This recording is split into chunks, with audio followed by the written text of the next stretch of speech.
I am still vaguely haunted by our hitchhiker's remark about he'd never rode in a convertible before. Here's this poor geek living in a world of convertibles, zipping past him on highways all the time, and he's never ridden in one? It made me feel like King Farouk. I was tempted to have my attorney pull into the next airport and arrange some kind of simple common law contract whereby you could just give the car to this unfortunate bastard. Just say, here, sign this and the car's yours. Give him the keys and then use the credit card to zap off on a jet to someplace like Miami and rent another Fire Apple red convertible for a drug-addled top-speed run across the water all the way out to the last stop in Key West, and then trade the car off for a boat. Keep moving. But this manic notion passed quickly.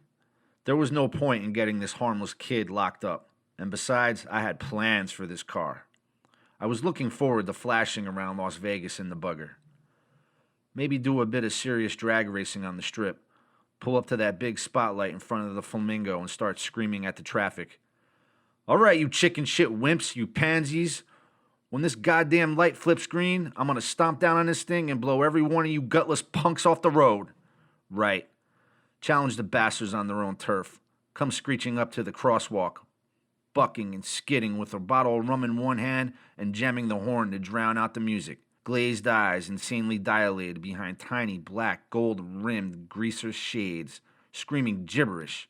A genuinely dangerous drunk, reeking of ether and psychosis. Revving the engine up to a terrible high-pitched chattering whine, waiting for the light to change.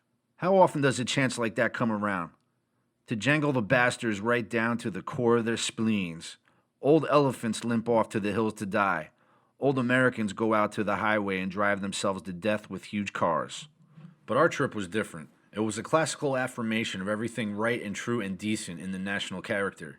It was a gross physical salute to the fantastic possibilities of life in this country, but only for those with true grit.